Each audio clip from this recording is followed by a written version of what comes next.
नमस्कार दोस्तों, आज है 27 जनवरी। आज के इस वीडियो में हम लोग द हिंदू और इंडियन एक्सप्रेस के जो भी इम्पोर्टेंट आर्टिकल्स हैं उन पर चर्चा करेंगे। वैसे आर्टिकल्स या एडिटोरियल्स जो हमारे बीपीएससी पॉइंट ऑफ व्यू से रेलिवेंट हो सकते हैं हम उनको देखेंगे, उनको समझने की कोशिश करेंगे डिटेल से। और एक मेंस का क्वेश्चन देखेंगे और 2-3 प्रीलिम्स का भी क्वेश्चन देखेंगे। मेंस का क्वेश्चन आप हमारे वेबसाइट पर अपलोड कर सकते हैं, काफ़ी लोग उसमें पार्टिसिपेट कर रहे हैं और एक पीयर रिव्यू का बहुत अच्छा एटमॉस्फेयर वहाँ पे है, तो आप उसमें पार्टिसिपेट कर सकते हैं, that is free of cost. आज का जो फर्स्ट आर्टिकल है द हिंदू से हम लोग स्टार्ट करेंगे। इंडिया फ्रांस के बीच में है। इंडिया और फ्रांस ने अपने डिफेंस पार्टनरशिप को और ज़्यादा डीपेन करने का भी कोशिश किया है जब इमैनुअल मैक्रोन इंडिया आए हैं रिपब्लिक डे में एज अ चीफ गेस्ट। ठीक है, तो जो डिफेंस मैन्युफैक्चरिंग है या डिज़ाइन और डेवलपमेंट में कॉपरेशन, इन सब चीज़ों पे, बेसिक चीज़ों पे चर्चा हो रही है। इंडिया फ्रांस के बारे में जो डिटेल रिलेशनशिप है, जो भी इश्यूज़ हैं, जो भी वे फॉरवर्ड्स हैं, हमने कल के वीडियो में काफ़ी डिटेल से किया है, तो उस पर ज़्यादा करने की ज़रूरत नहीं है। तो बेसिकली जो है इंडिया फ्रांस के साथ डिफेंस पार्टनरशिप पर चर्चा होती है।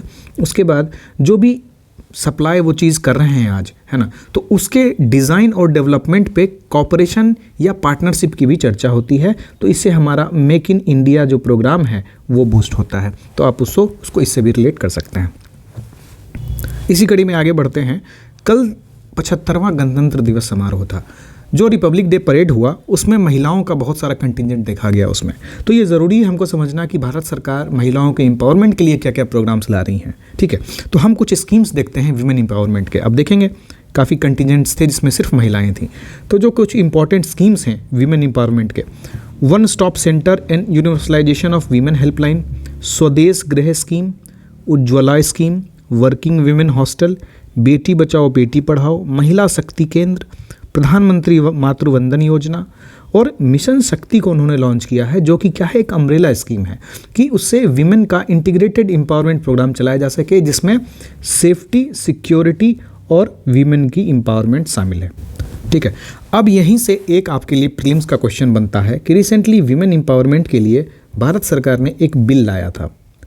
उस बिल का नाम क्या है, नेम ऑफ दैट बिल, वो कौन सा बिल था और बाद में कौन सा एक्ट बना। ठीक है, एक ही क्वेश्चन से 3 सब क्वेश्चन है उसमें कि विमेन एम्पावरमेंट के लिए अभी जो बिल लाया गया उसका नाम क्या है, उसका बिल नंबर क्या है और उसका एक्ट नंबर क्या है। क्या होता है, बिल नंबर कुछ और होता है और एक्ट बाद में जब बनता है तो वो कुछ और हो जाता है, तो वो कौन सा है। अगर आप इसके बारे में और कुछ लिखना चाहें तो आप उस कमेंट बॉक्स में लिख सकते हैं, यू आर मोस्ट वेलकम। तो आपका प्रीलिम्स के लिए पहला क्वेश्चन आज का हो गया। आगे चलते हैं। अब हम देखते हैं काजीरंगा में एक रेयर गोल्डन टाइगर मिला है। काजीरंगा नेशनल पार्क है कहाँ पे, ये असम में है।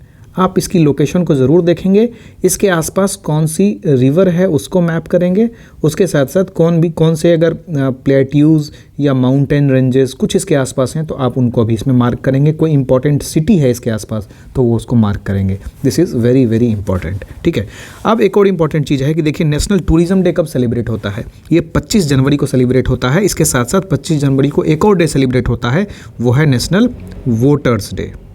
राइट, नेशनल वोटर्स डे, हमने इसको कल डिस्कस किया था। अगला आर्टिकल है कि आधार कार्ड को सिटीजनशिप का प्रूफ या बर्थ डेट का प्रूफ नहीं माना जा सकता है। तो आधार कार्ड से एक क्वेश्चन सबसे पहला बनता है कि आधार कार्ड जो डिजिट है कितने नंबर का है, तो वो 12 डिजिट का होता है ना। तो इसके बाद एक क्वेश्चन यहाँ बन जाता है कि जो VID होता है, वर्चुअल ID होता है, वो कितने डिजिट का होता है। आप तो आधार जानते हैं 12 डिजिट का, VID कितने डिजिट का होता है, इसको भी आप कमेंट करिएगा। ये आपका दूसरा क्वेश्चन है। ठीक है, अब हम देखते हैं कि इसमें आधार जो है ये प्रूफ ऑफ आइडेंटिटी, सिटीजनशिप या डेट ऑफ बर्थ नहीं है। ये एक फॉरेनर भी बना सकता है, अगर 180 दिन से ज़्यादा भारत में रह गया तो एक फॉरेनर भी आधार कार्ड बनवा सकता है। तो this is not the proof of citizenship, this is not the proof of identity, not this is the proof of date of birth. तो इसके ऑथेंटिकेशन के लिए इसके पीछे जो QR कोड रहता है उसके QR कोड के बेसिस पे ऑथेंटिकेशन किया जाता है। जो XML फाइल इशू किया जाता है रेसिडेंट को UIDAI के द्वारा, उस XML फाइल के द्वारा यूज़र्स को ऑथेंटिकेट किया जाता है। ठीक है, EPFO एक ऐसा ऑर्गेनाइजेशन है जिसने सबसे पहली बार आधार को as a date of birth के रूप में या फिर प्रूफ ऑफ सिटीजनशिप के रूप में लेना बंद कर दिया है। EPFO ने एक सर्कुलर निकाला और आधार को list of documents acceptable as proof of date of birth को एक्सेप्ट करने से मना कर दिया। तो ये एक क्वेश्चन बन सकता है, कौन सी ऑर्गेनाइजेशन है जिसने रिसेंट में, सबसे पहली ऑर्गेनाइजेशन कौन सी है जिसने डेट ऑफ बर्थ को सर्टिफिकेट के रूप में आधार को लेना बंद कर दिया है? तो उसमें EPFO है। ठीक है, अब चलते हैं आगे। इसमें देखिए budget session of Delhi assembly, ये सब ठीक है ना, वो आपके लिए न्यूज़ जो है आप पढ़ सकते हैं, इसमें कोई इशू नहीं है। इससे रिलेटेड हम अपने स्टैटिक से क्या रिलेट कर सकते हैं कि क्या बजट कॉन्स्टिट्यूशन में, बजट वर्ड कॉन्स्टिट्यूशन में यूज़ है? नहीं है। तो कौन सा वर्ड यूज़ है? एनुअल फाइनेंस स्टेटमेंट हम इसके लिए यूज़ करते हैं। आर्टिकल कौन सा है? आर्टिकल नंबर 112 है। यहाँ पे एक सवाल आपको बनता है जो आपको देखना है, कमेंट नहीं करना है, आपको बस जाके पढ़ना है कि कितने सेशंस होते हैं टोटल कितने सेशंस होते हैं, उन सेशन का ड्यूरेशन क्या होता है, मिनिमम कितने सेशंस होने चाहिए पर ईयर, ठीक है, और दो सेशन का जो गैप है वो मिनिमम कितना होना चाहिए। ये कुछ क्वेश्चंस हैं जो आप सेशन से रिलेटेड, जो पार्लियामेंट का सेशन है उससे रिलेटेड आप इसमें बना सकते हैं। और भी इससे रिलेटेड बहुत सारे क्वेश्चंस हैं। अगर पार्लियामेंट चैप्टर है as a whole, that is very important, तो आप उसको रिवाइज कर लेंगे तो हमारे जो रेलिवेंस है हमारा न्यूज़पेपर डिस्कशन का वो कंप्लीट हो जाएगा। अब हम देखते हैं women marchers inspire young girls, वही चीज़ है जिसके लिए हमने विमेन एम्पावरमेंट वाला जो चीज़ डिस्कस किया है आपके साथ। ठीक है, इसमें जो आर्टिकल्स दिए हुए हैं इतने ज़्यादा इंपॉर्टेंट नहीं हैं, और IR का भी है तो थोड़ा डीप में है, अगर इग्नोर करें तो चलेगा, क्योंकि रसिया, यूक्रेन, नेटो अभी देखते हैं किस तरह से वॉर में इन्वॉल्व है, उसको लेके इसमें लिखा गया है। आप इसको पढ़ सकते हैं अंग्रेजी के लिए, otherwise that is not important, direct important नहीं है BPSC के लिए, तो फालतू का पढ़ने का कोई मतलब नहीं है। ठीक है, आगे चलते हैं। यहाँ भी सब पॉलिटिकल इन्फ्लुएंस्ड है या फिर हमारे काम की चीज़ नहीं है। हमारे काम की चीज़ यहाँ से निकलती है कि India at 2047, what does it take to make the nation rich, improve quality of life. This is very important for essay. आप एसे में एक चीज़ ट्रांजिशन देखिएगा BPSC में कि जो 68 में पूछे गए वो थोड़े फिलोसॉफिकल नेचर के थे। ठीक है, वो थोड़े फिलोसॉफिकल नेचर के थे, लेकिन तुम 69th का अगर देखोगे तो ये फिलोसॉफिकल चेंज होके अभी क्या स्टैटिक टाइप आ गया है, या जिसको हम क्या बोलते हैं ट्रेडिशनल टाइप, फैक्चुअल टाइप आ गया है। लेकिन एक चीज़ याद रखना कि जो 69th का ऐसे पूछा गया है ना, जो ट्रेडिशनल या जिसको फैक्चुअल बोलते हैं, उसमें फैक्चुअल एंगल तो चाहिए, लेकिन उसमें जब तक तुम एक फिलोसॉफिकल एंगल नहीं डालोगे, कुछ कोट्स नहीं डालोगे, कुछ रेफरेंसेस नहीं डालोगे बड़ी बड़ी चीज़ों का, सिर्फ फैक्ट के बेसिस पे इस बार ऐसे में खोलना बहुत ही कठिन था, है ना, बहुत ही कठिन था। देखने में फैक्चुअल लग रहे थे, लेकिन मेरे हिसाब से जो मार्किंग स्कीम होगी उसमें वो ढूंढेंगे कि आप कितने मल्टी डायमेंशनल अप्रोच में जा रहे हैं, अपने आप को लिमिट नहीं कर रहे हैं, क्योंकि ऐसे के टॉपिक जो थे वो काफ़ी नैरो थे, है ना, उनको ब्रॉड करना इंपॉर्टेंट था इस बार। पिछली बार क्या था, फिलोसॉफिकल था, आपके लिए पूरा एरिया ओपन था आर्गूमेंट्स का। इस बार एरिया ओपन नहीं था, आपको आर्गूमेंट्स खोलने थे। Let's see what happens. तो ये जो आर्टिकल है आप इसको पढ़ सकते हैं, है ना, आप इसको डिटेल से पढ़िए, बहुत अच्छी अच्छी चीज़ें दी हुई हैं कि पर कैपिटा इनकम को इन्हांस करने के लिए क्या किया जा सकता है, एजुकेशन और हेल्थ के लिए क्या किया जा सकता है, गवर्नमेंट की स्पेंडिंग कैसी होनी चाहिए, क्या क्या पॉलिसी चेंजेस इंपॉर्टेंट लाने चाहिए जो कि एक वेल्दी नेशन को सूट करता हो, है ना। तो ये सब चीज़ें हम देख सकते हैं। अब आगे चलते हैं। हाँ, यहाँ पे संगम पोइट्री, आपको कुछ जाना पहचाना वर्ड लग रहा होगा, है ना। तो आप यहाँ पे हिस्ट्री में जो संगम लिटरेचर है, इससे रिलेटेड जो भी फैक्ट्स हैं आप उसको रिवाइज करेंगे। आप घटना चक्र खोलिए, घटना चक्र में, या हमारे अगर तर्कस बुक आपके पास है तो ये संगम वाला एरिया है, उसमें प्रॉपर्ली डिफाइन है, आप उसको ओपन करिए और आप ये एरिया कवर कर लेंगे, रिवाइज कर लेंगे। ठीक है, चलिए तो फिर आगे चलते हैं। इसमें और ज़्यादा कुछ इम्पोर्टेंट नहीं है ऐसा। अच्छा, मिनिस्ट्री ऑफ कल्चर का एक टैब्ल्यू आया है अभी कल की रिपब्लिक डे परेड में, उसका जो थीम है वो था भारत मदर ऑफ डेमोक्रेसी, और उसमें 3D electronic depiction technology use था, है ना, 3D electronic depiction technology use था उसमें। ठीक है, और ये टैब्ल्यू भारत के संविधान का निर्माण कैसे हुआ, आज से नहीं वैदिक एज से, उस चीज़ों को ये पोर्ट्रे करने की कोशिश कर रहा है, जिसमें देखिए फर्स्ट ट्रैक्टर वैदिक पीरियड को कर रहा है, दूसरा जो है वो संविधान निर्माण जो हुआ और हैंड ओवर हुआ उसके बारे में बताया गया है, फिर थोड़ा बहुत भारत के बारे में ज्ञान दिया गया। आप देख सकते हैं ये इंपॉर्टेंट हो सकता है आपके ऐसे पॉइंट ऑफ व्यू से, ऐसे में आप इसमें वैल्यू इन्हेंसमेंट कर सकते हैं, क्योंकि GS में इससे रिलेटेड ऐसा कोई टॉपिक अगर बनता है तो आप लिखें, क्योंकि GS 1 में ही इससे रिलेटेड टॉपिक बन सकता है, आप उसमें लिख सकते हैं और इसको ऐसे में तो एकदम यूज़ कर ही सकते हैं। ठीक है, अब चलते हैं आगे। यूसीसी बिल है, हम इस पर डिटेल से देखेंगे आगे। अब देखिए rat hole mining. Rat hole mining होता क्या है, कहाँ पे ये प्रिवलेंट है? रिसेंटली एक टनल कोलैप्स हुआ था उत्तरकाशी में, Silkyara tunnel, Silkyara tunnel collapse. Silkyara tunnel collapse में रैट होल माइनिंग की मदद से ही 41 मजदूर जो है वो बाहर आए थे। तो यहाँ पे एक एथिकल क्वेश्चन बनता है, खैर हमारे लिए इंपॉर्टेंट नहीं है उतना, बट यहाँ पे क्वेश्चन बनता है कि जिसको हम लोग उन मज़दूर को निकालने में यूज़ कर रहे थे, उसी से आज कुछ मज़दूर मरे हैं, तो आप उसको किस तरह से जस्टिफाई करते हैं? हाँ, तो ये सब चीज़ें इससे क्वेश्चन बनती हैं, बट ठीक है, will not go deep into it. अब बस जानकारी के लिए कि रैट होल माइनिंग क्या होता है, क्या चलता है। जैसे भी देखिए rat hole mining Nagaland government कहें तो नॉर्थ ईस्ट में बहुत ज़्यादा प्रिवलेंट है रैट होल माइनिंग। ठीक है, चलो अब चंद्रयान पे जापान का एक अभी गया है लैंडर, उसका नाम स्लिम है, जिसका full form smart lander for investigating moon है। ठीक है, smart lander for investigating moon.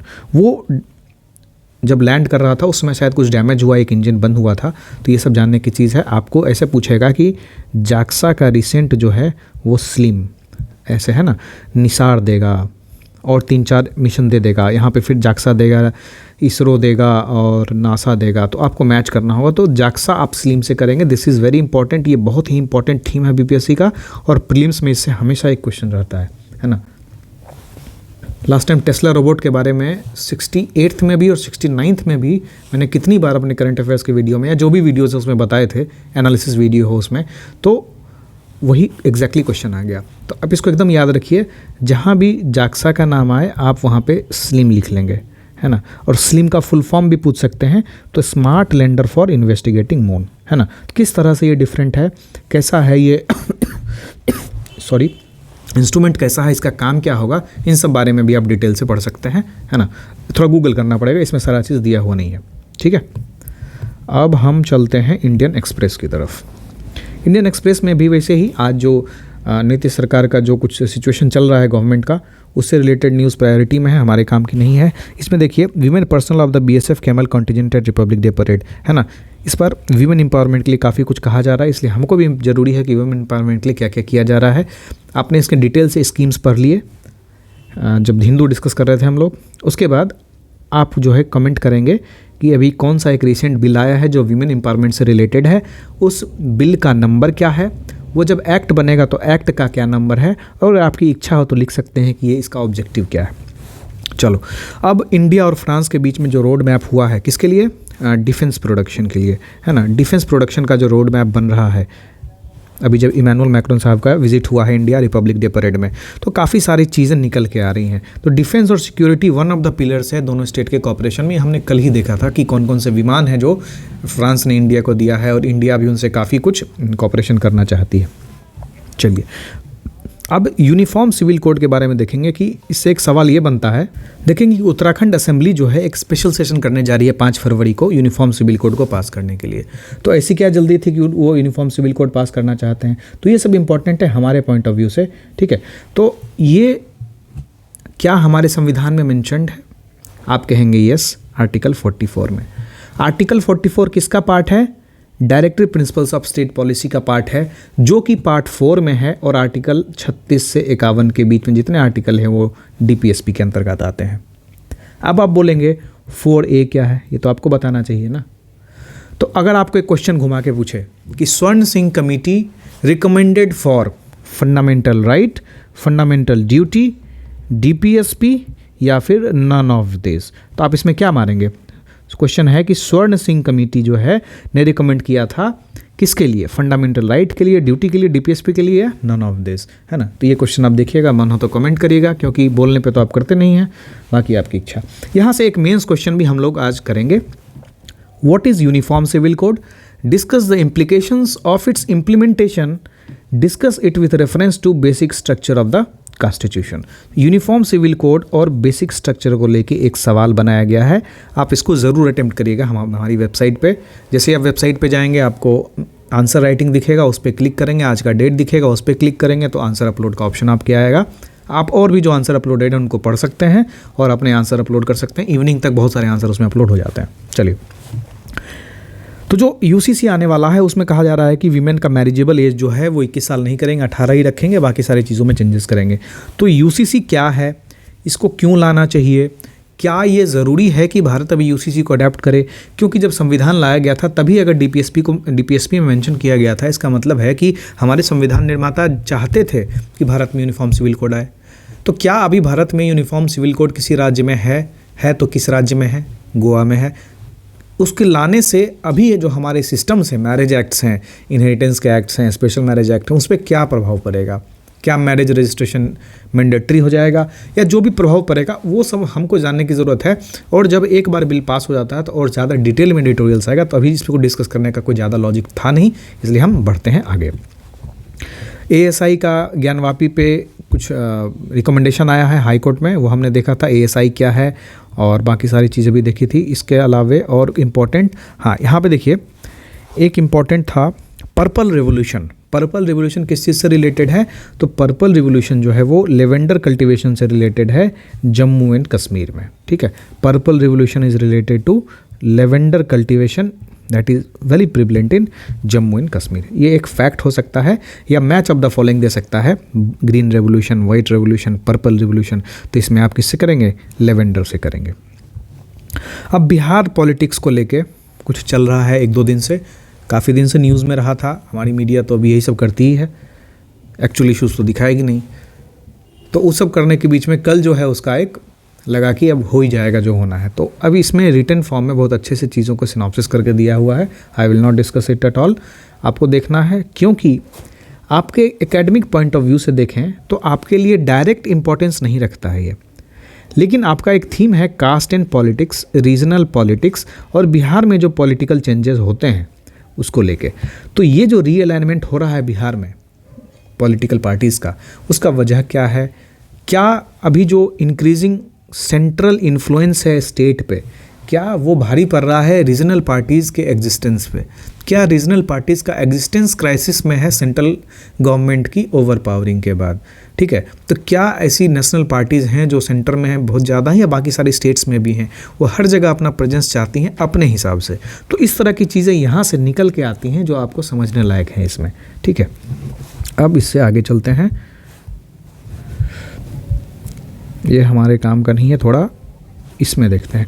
एक मोदी मैक्रोन का जो कोलैबोरेशन है, इस पे एक आर्टिकल, ये बढ़िया आर्टिकल है क्योंकि इसमें काफ़ी सारे फैक्ट्स ऐसे हैं जो आप समझ सकते हैं। ओवरऑल ये बहुत अच्छा आर्टिकल है, मैं इसको पढ़ दे रहा हूँ, मुझे अच्छा लगा। इसमें क्या है कि अभी जब इमैनुअल मैक्रोन इंडिया आए हैं तो कौन कौन से मुद्दों पे ज़्यादा चर्चा हो रही है, वो कौन से सारे इश्यूज़ हैं 3-4 जो काफ़ी प्रिवेलेंट है। तो देखिए, जो दोनों के बीच में कॉपरेशन को और बढ़ाना है तो उसके कुछ कीवर्ड्स हैं जो आपको लिखने चाहिए इंटरनेशनल रिलेशंस के पेपर में। तो deepening cooperation in defence, sustain engagement in global issues, specially in emerging and green technologies and people to people contact. ये 3-4 इश्यूज़ हैं जिस पे सारी चर्चाएं हो रही हैं। अब एक एक करके देखेंगे कि उनमें क्या क्या सब पॉइंट्स हैं। जैसे डीपनिंग कॉपरेशन इन डिफेंस, तो एक डिफेंस इंडस्ट्री का या डिफेंस प्रोडक्शन के लिए एक कोलैबोरेशन फ्रांस भी चाह रहा है, इंडिया भी चाह रहा है। तो इस टॉक में एक रोड मैप बन रहा है कि डिफेंस कॉपरेशन में किस तरह से हम डिज़ाइनिंग, प्रोडक्शन सब में कॉपरेशन कर सकें, है ना। इस कॉपरेशन से क्या होगा कि सप्लाई चेन जो है अगर बाधित भी होता है तो इंडिया की सिक्योरिटी नीड्स पे उसका असर नहीं पड़ेगा। क्योंकि अब इसका मतलब ये होता है कि जैसे सपोज फ्रांस यहाँ से उसको कुछ तो भेजना है इंडिया, अब वॉर होने लगा रास्ते में, पायरेसी होने लगी रास्ते में, कुछ ऐसा इंटरनेशनल का दबाव आ गया, कुछ वेदर फैक्टर्स आ गए, तो क्या सप्लाई लाइन बाधित हो जाती है। जब सप्लाई लाइन बाधित होगी तो भारत तक इक्विपमेंट पहुंचेगा नहीं। तो इसको दूर करने के लिए क्या कुछ किया जा सकता है उसके टर्म्स में बात हो रही है अभी।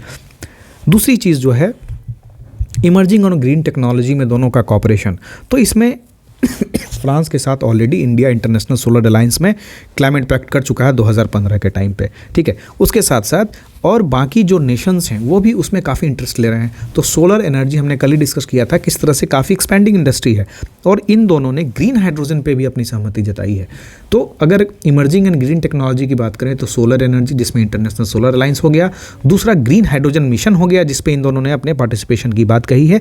इसके साथ साथ अगर पीपल टू पीपल कॉन्टैक्ट की बात करें तो पीपल टू पीपल कॉन्टैक्ट में इस बार फिर से इमैनुअल मैक्रोन ने रीट्रेट किया है कि फ्रांस में जो इंडियन स्टूडेंट्स पढ़ते बढ़ते हैं उसको बढ़ा के हम 30,000 तक देंगे, मतलब हम और ज़्यादा वीज़ा देंगे। यूरोपियन वीज़ा मिलना, शेंजन वीज़ा मिलना इतना आसान नहीं होता है, काफ़ी कुछ रिक्वायरमेंट्स हैं। तो अगर वीज़ा रूल्स में थोड़ा सा अगर डील मिलता है तो इंडिया को काफ़ी फ़ायदा होगा और इंडिया अपने स्टूडेंट्स वहाँ भेज सकेगी पढ़ने के लिए। फिर हम देखेंगे कि जिस तरह से इंडिया का अभी यूएस के तरफ थोड़ा इंक्लिनेशन बढ़ा है, तो फ्रांस भी ये चीज़ एक्नॉलेज करता है कि यूएस की जो स्टैंडिंग है वर्ल्ड पॉलिटिक्स में वो काफ़ी स्ट्रेंथेंड है और स्ट्रैटेजिक ऑटोनॉमी को मेंटेन करने के लिए यूएस का साथ ज़रूरी है। तो फ्रेंच गवर्नमेंट की इंपॉर्टेंस इंडिया के पॉइंट ऑफ व्यू से इसलिए भी इम्पोर्टेंट है, आप समझ सकते हैं जब इंडिया ने पहली बार न्यूक्लियर ट्रायल किया था, उस समय सारी वेस्टर्न कंट्रीज़ ने इंडिया पे सैंक्शन लगा दिया था, लेकिन फ्रांस ने वेस्टर्न कंट्रीज़ की जो सैंक्शंस वाली स्टेटमेंट्स थी उनको टो नहीं किया और उन्होंने इंडिया का सपोर्ट किया था। सबसे रिसेंट अगर हम बात करें तो आर्टिकल 370 जब ख़त्म किया गया तो उस टाइम पे यूनाइटेड नेशन सिक्योरिटी काउंसिल में चाइना ने जब इशू उठाया कश्मीर का, तो उसको दबाने में फ्रांस ने काफ़ी हेल्प किया। तो ऑलरेडी फ्रांस परमानेंट मेंबरशिप में भी इंडिया की मदद कर रहा है कि आप आइए और परमानेंट मेंबरशिप का पार्ट होइए, इंडिया का सपोर्ट कर रहा है। इसके साथ साथ यूनाइटेड नेशन सिक्योरिटी काउंसिल यानी यूएनएससी की जो रिफॉर्म की बात होती है उसमें भी फ्रांस इंडिया का सपोर्ट कर रहा है। तो कहें तो ये भी एक हमारा डिफेंस पार्टनरशिप में, स्ट्रैटेजिक पार्टनरशिप में, इंटरनेशनल फोरम्स पे कॉपरेशन में ये हमारे लिए काफ़ी उपयोगी हो रहा है।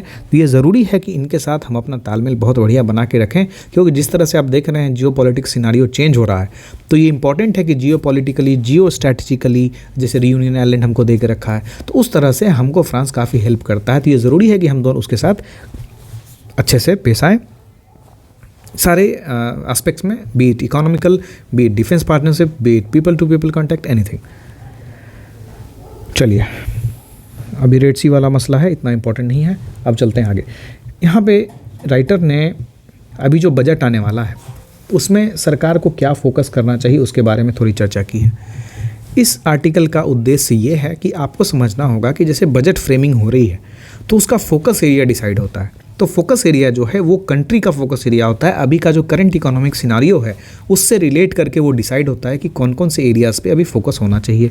जैसे इस आर्टिकल में राइटर कहते हैं कि जो फिस्कल कंसोलिडेशन होना चाहिए वो फोकस होना चाहिए सरकार का, फिर कैपिटल एक्सपेंडिचर पे फोकस होना चाहिए सरकार का, कंजम्पशन को ग्रोथ कराना चाहिए ताकि इकोनॉमिक ग्रोथ हो सके 7% से ज़्यादा का, ह्यूमन कैपिटल को ग्रोथ करने के लिए उनके स्किल्स पे ध्यान देना पड़ेगा, उनके जो एम्प्लॉयमेंट एस्पेक्ट्स हैं उस पे ध्यान देना पड़ेगा, जो हमारी यूनिवर्सिटीज़ हैं उसको स्ट्रेंथन करना पड़ेगा, उसकी फंडिंग को देना पड़ेगा, R&D में पैसा लगाना पड़ेगा, और सबसे ज़्यादा इंपॉर्टेंट एग्रीकल्चर और रूरल सेक्टर पे देना पड़ेगा। 65% भारत के लोग अभी भी डायरेक्टली इनडायरेक्टली एग्रीकल्चर से डिपेंड करते हैं, एग्रीकल्चर पे डिपेंड करते हैं। तो ये इंपॉर्टेंट है कि एग्रीकल्चर और रूरल सेक्टर पे भी सरकार का जो फोकस है वो अच्छा खासा होना चाहिए। अब इन इंडिविजुअल्स लेवल पे क्या क्या सरकार को करना चाहिए या अभी क्या स्थिति है वो इन्होंने बताने की कोशिश की है। जैसे सबसे पहला फिस्कल कंसोलिडेशन देखते हैं। तो फिस्कल कंसोलिडेशन क्या होता है? फिस्कल कंसोलिडेशन होता है कि अगर आप 10 रुपया खर्च कर रहे हैं तो आप फिस्कल कंसोलिडेशन के बाद आप ये कोशिश करेंगे कि वही सारा काम जो आप 10 रुपये में कर रहे थे वो आप 8 रुपये में करें। अगर वो काम नहीं हो पा रहे हैं तो उसमें जो अनइम्पॉर्टेंट काम है उसको आप कर्टेल करेंगे। कहने का मतलब कि जो पैसा दिया जा रहा है उसको कंसोलिडेट करेंगे, फेंकेंगे नहीं, एक लिमिट दायरे में ही हम स्पेंडिंग करेंगे। लेकिन अगर सरकार को पैसा मिलता है, जैसे RBI से जो ट्रांसफ़र पेमेंट आते हैं, डिविडेंड मिलता है RBI से, इसके साथ साथ जो PSUs हैं उनके जो डिविडेंड्स मिलेंगे, जो टैक्स कलेक्शन है उसमें अगर वृद्धि होगी, तो इन सब के कारण ऐसा किया जा सकता है कि फिस्कल कंसोलिडेशन हो सके, फोकस ना हो। लेकिन जिस तरह का इन्वेस्टमेंट साइकिल चल रहा है उसमें ये ज़रूरी है कि फिस्कल कंसोलिडेशन किया जाए, क्योंकि ये सब बाकी इलाके जो हैं ये खर्चीले इलाके हैं और अपना फिस्कल डेफिसिट टारगेट भी अचीव करना है। दूसरा, कैपिटल एक्सपेंडिचर। कैपिटल एक्सपेंडिचर क्या होता है? सरकार के दो मेन एक्सपेंडिचर होते हैं, एक रिवेन्यू एक्सपेंडिचर, एक होता है capital expenditure. Revenue expenditure interest payment, salary payment, ऐसे खर्चे जिससे आपका कुछ जो इंफ्रास्ट्रक्चर है वो बिल्डअप नहीं हो रहा है ना, आपका कर्ज कम नहीं हो रहा है, या आप कोई कैपिटल असेट बिल्डअप नहीं कर रहे हैं। वही कैपिटल एक्सपेंडिचर अगर देखें तो पुल में खर्चा किया, स्कूल में खर्चा कर रहे हैं, रिसर्च एंड डेवलपमेंट पे खर्चा कर रहे हैं। ये सब क्या है? कैपिटल एक्सपेंडिचर है। मतलब आपका कहीं ना कहीं वो फ़ायदा करा रहा है टेंजिबल और इंटेंजिबल एसेट्स को क्रिएट करने में। तो कैपिटल एक्सपेंडिचर को अगर सरकार बढ़ाती है तो उससे क्या होगा कि उससे इंफ्रास्ट्रक्चर को पुश मिलेगा। अगर इंफ्रास्ट्रक्चर किसी भी कंट्री में पुश होता है तो उससे ओवरऑल इकोनॉमी बूस्ट होता है, क्योंकि इंफ्रास्ट्रक्चर सेक्टर एक ऐसा सेक्टर है जहाँ से बहुत सारी चीज़ें जो अनऑर्गेनाइज सेक्टर हैं वो भी उससे रिलेटेड होते हैं, उनको भी फ़ायदा होता है उससे, है ना। तो इसमें एक्सपेक्ट ये किया जा रहा है कि कैपिटल एक्सपेंडिचर में ही बढ़ावा मिले। फिर कंजम्पशन ग्रोथ की बात होती है कि तो कंजम्पशन ग्रोथ ऐसा है कि लोगों के हाथ में पैसा रहे तब जाके वो कंज्यूम कर पाएंगे। जब कंजम्पशन ग्रोथ होगा तो इंडस्ट्रियल आउटपुट बढ़ाना पड़ेगा, जब इंडस्ट्रियल आउटपुट बढ़ेगा तो हमारा इकोनॉमिक ग्रोथ होगा। तो इकोनॉमी से सब कुछ रिलेट करने की कोशिश कर रहे हैं। अब ह्यूमन कैपिटल को इंक्लूज एक्सपेंडिचर करने की क्या ज़रूरत है, क्योंकि अगर देखें तो वर्ल्ड लेवल पे अपने जीडीपी का 1/5 ह्यूमन एक्सपेंडिचर पे स्पेंड कर रहे हैं, लेकिन हम देखें तो मात्र हम 8.3 to 6.7% ही कर पा रहे हैं अपने बजट के हिसाब से। That is not sufficient. ठीक है, तो दिस इज़ इंपॉर्टेंट कि we should spend on the government spendings as well. फिर एग्रीकल्चर और रूरल सेक्टर इंपॉर्टेंट। आप देखेंगे रिसेंट में आया है ड्रोन दीदी, तो है ना। तो वो क्या है? वो भी एग्रीकल्चर और रूरल सेक्टर को पुश कर रहा है। ठीक है, नैनो यूरिया, नैनो फर्टिलाइजर्स ने जो इफ़को ने जो निकाला है, नैनो फर्टिलाइजर, लिक्विड फर्टिलाइजर, कहते हैं कि 45 किलो का जो आपका फर्टिलाइजर का बोरी आता था उसके बदले में 1 लीटर नैनो यूरिया काफ़ी है। तो इस तरह की रिवोल्यूशनाइज्ड चीज़ें अगर आएंगी तो हम क्या ऑप्टिमाइज़ कर पाएंगे अपने रिसोर्सेज को, और अपनी इंक्रीजिंग पॉपुलेशन जो है उसको हम सस्टेनेबली फीड कर पाएंगे। इसके साथ साथ अपने इकोनॉमिक डेवलपमेंट को भी इंश्योर कर पाएंगे। बाकी जो है ये नया भारत पुराना भारत हमारे काम की चीज़ नहीं है, हमारे एकेडमिक पॉइंट ऑफ व्यू से बाहर की चीज़ है। अब देखिए ये थोड़ा इंपॉर्टेंट है, मुझे आईसीजे का टॉपिक दिखा। साउथ अफ्रीका ने इजराइल के अगेंस्ट में अभी क्या किया है, इंटरनेशनल कोर्ट ऑफ जस्टिस में एक पिटीशन दायर किया है ह्यूमैनिटेरियन पॉइंट ऑफ व्यू से कि ये जिनोसाइड कर रहे हैं, पैलेस्टीनियन पीपल को परेशान कर रहे हैं। कल भी ये न्यूज़ था, लेकिन ये चीज़ आज के लिए मैंने रखा था कि इंटरनेशनल कोर्ट ऑफ जस्टिस को आज डिस्कस करना है। तो इंटरनेशनल कोर्ट ऑफ जस्टिस क्या है? यूनाइटेड नेशन का पार्ट है क्या? हम बोलेंगे हाँ। ये जो है एक प्रिंसिपल जुडिशियल ऑर्गन है यूनाइटेड नेशन का, जिसका हेडक्वार्टर है हेग में, जो कि है नीदरलैंड में। इसका एस्टैब्लिशमेंट हुआ था 1945 में यूएन चार्टर के अंदर, जिसके अंदर यूएनजीए, यूएनएससी बाकी चीज़ का भी इस्टेब्लिशमेंट हुआ था। इसका काम क्या है? इसका काम है जो भी दो कंट्रीज़ के बीच में डिस्प्यूट्स होते हैं उनको सॉल्व करना, उसके साथ साथ एडवाइजरी ओपिनियन देना इंटरनेशनल लॉ पे। अब कोई एक इंटरनेशनल लॉ बताइए। अनक्लॉस, स्पेस के लिए जो पॉलिसी है, स्पेस के लिए लॉ है, वो एक है। तो इन सब लॉज पे क्या ओपिनियन होगा, इस पे एक advisory opinion international court of justice देता है। इसमें 193 पार्टीज़ हैं। इसके जो हेड हैं वो हैं हिज एक्सेलेंसी जॉन ई डोनोगी, है ना, आप इनको देख लीजिएगा, जॉन ई DONOGHUE। इसमें टोटल 15 जजेस होते हैं। 9 ईयर टर्म के लिए इलेक्ट करता है UNGA और UNSC, यानी कि जनरल असेंबली और सिक्योरिटी काउंसिल उनको 9 साल के लिए इलेक्ट करता है। कितने जजेस को? 15 जजेस को। इन 15 जजेस में आज तक 4 इंडियन रहे हैं। लेटेस्ट जो हैं जस्टिस दलबीर भंडारी जी हैं, वो कब से हैं आप देख लीजिएगा, शायद 2012 से हैं, आई एम नॉट श्योर, आप इसको देख लीजिएगा। रिसेंट केसेस जो ICJ के पास थे इंडिया के केसेस, उसमें कुलभूषण जाधव का केस था। फिर एक एरियल इंसिडेंट 1999 का पाकिस्तान के साथ कुछ इशू हुआ था, उसको रिलेटेड ICJ में इशू गया था। और मार्शल आइलैंड्स को लेके कुछ निगोशिएशन चल रहे थे, वो भी ICJ में गया था। तो ICJ हमारे लिए इंपॉर्टेंट है। UN हमेशा से एक इंपॉर्टेंट टॉपिक रहा है किसी भी PCS एग्जामिनेशन का, तो ये इंपॉर्टेंट है कि आप इन सब चीज़ों पे ध्यान दें और न्यूज़पेपर को किस तरह से पढ़ा जाता है, उसको किस तरह से रिलेट किया जाता है, वो समझेंगे। ठीक है, चलिए, तो इतना हमारे लिए इंपॉर्टेंट था, बाकी अब इम्पॉर्टेंट नहीं है। हाँ, एक चीज़ देख सकते हैं, ये वॉर रिस्क प्रीमियम है ना, ऐसा क्वेश्चन पूछ सकता है प्रीलिम्स में कि war risk premiums corresponds to. War risk premium होता है कि अब जैसे ये वाला एरिया था, ये रेड सी है, ये बबल मंदेब है, यहाँ से यहाँ जा रहे हैं, तो किसी भी गुड्स का जो यहाँ से यहाँ भेजा जा रहा है उसका क्या होता है? इंश्योरेंस होता है। इंश्योरेंस होता है। जब इंश्योरेंस होता है तो जब खतरा बढ़ जाएगा तो उसके डूबने का भी या ख़त्म होने का खतरा रहेगा, तो क्या होता है, इंश्योरेंस कंपनी ज़्यादा चार्ज करती हैं उनके इंश्योरेंस पे, तो जो उनका प्रीमियम कॉस्ट है वो बढ़ जाता है। तो जो प्रीमियम कॉस्ट 0.05% होता था वो अब बढ़ के 1% तक हो गया है। कहने का मतलब अगर आप 10 करोड़ का सामान पहुंचाएंगे तो आप समझिए कि अराउंड 10 लाख रुपए आपको सिर्फ और सिर्फ इंश्योरेंस प्रीमियम देने पड़ेंगे। इसका मटेरियल कॉस्ट अलग, तो इसका मार्जिन जो है क्या होगा, रिड्यूस होगा। तो कस्टमर्स जो हैं जो सेलर्स हैं वो शिपमेंट कम करना चाहेंगे, बोलेंगे हमको डोमेस्टिक में फ़ायदा हो रहा है, हम क्यों लफड़ा लें एक्सपोर्ट करके, माल बचेगा भी कि नहीं बचेगा, है ना। तो प्रीमियम भी, इंश्योरेंस भी थोड़ी 100% देंगे, कुछ परसेंटेज ही देंगे, तो हमारा नुकसान होगा। तो ये जो 0.05 प्रीमियम था उससे बढ़ के 1 हो गया है, and this is going to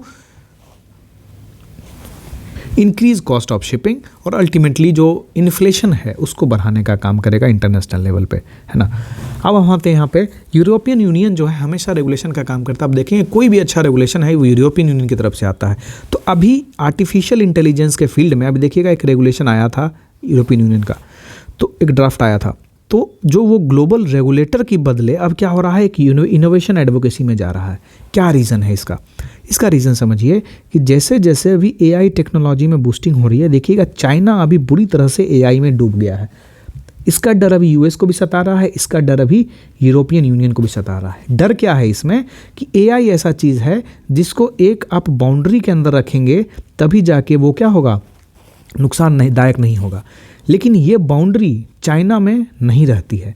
China में बॉर्डरलेस होकर काम करते हैं, किसी तरह का एथिकल इशू नहीं है, किसी तरह का प्राइवेसी इशू नहीं है, तो वहाँ पे जो भी सॉफ्टवेयर्स बनते हैं ये सब फ्री होकर बनते हैं। तो अब जो सॉफ्टवेयर यूएस बनाएगा और ईयू बनाएगा उनसे तो बेटर ही सॉफ्टवेयर चाइना बना पाएगा एआई पे। तो अब क्या हो रहा है कि यूरोपियन यूनियन उसको रेगुलेट करने के बजाय बोल रहा है कि आप इनोवेट करो, है ना, आप और ज़्यादा अच्छा करने की कोशिश करो, ताकि हम क्या करेंगे फिर उस इनोवेशन के बेसिस पे हम लास्ट में रेगुलेट करने की कोशिश करेंगे। अभी से रेगुलेट करेंगे तो अच्छी टेक्नोलॉजी नहीं आ पाएगी अपने पास, क्योंकि एआई जो है बहुत खतरनाक है। दिस इज़ डिजास्ट्रस और could be a disaster to humanity as well. तो लेकिन इसको ठीक से यूज़ करना ही इम्पॉर्टेंट है। तो इसका यूसेज कैसे होगा ठीक से, अब चाइना पे तो भरोसा किया नहीं जा सकता है, लेकिन और कोई ऑप्शन भी नहीं है। तो कल के न्यूज़ में हमने देखा था कि यूनाइटेड स्टेट्स चाइना के साथ जाना चाह रहा है। यूरोपियन यूनियन डायरेक्टली तो नहीं जाना चाहेगा, लेकिन अपनी कंपनीज़ को बोलेगा आप चाइना में इन्वेस्ट करो, या फिर उनको चाइना की कंपनी को यूरोप बुलाएगा अपने यहाँ ऑफिस खोलने के लिए। तो इस तरह की चीज़ें एआई के फील्ड में अभी चल रही हैं। अभी ओला के फाउंडर ने कृत्रिम नाम का एक इंडिया का फर्स्ट एआई यूनिकॉर्न स्टार्टअप बनाया है। कृत्रिम, आपसे पूछेगा कि कृत्रिम रेफर्स टू, तो अगर कृत्रिम है तो कृत्रिम में आप लिखेंगे कि ये जो है इंडिया का फर्स्ट एआई यूनिकॉर्न स्टार्टअप है। किसके द्वारा फाउंड किया गया है? ओला के फाउंडर्स के द्वारा। ओला के फाउंडर कौन है? भावेश अग्रवाल, ठीक है। भावेश अग्रवाल जो है ये कृत्रिम के फाउंडर है। कृत्रिम क्या है? एक एआई यूनिकॉर्न स्टार्टअप है, ठीक है। तो आज के लिए इतना ही, मिलते हैं कल, धन्यवाद।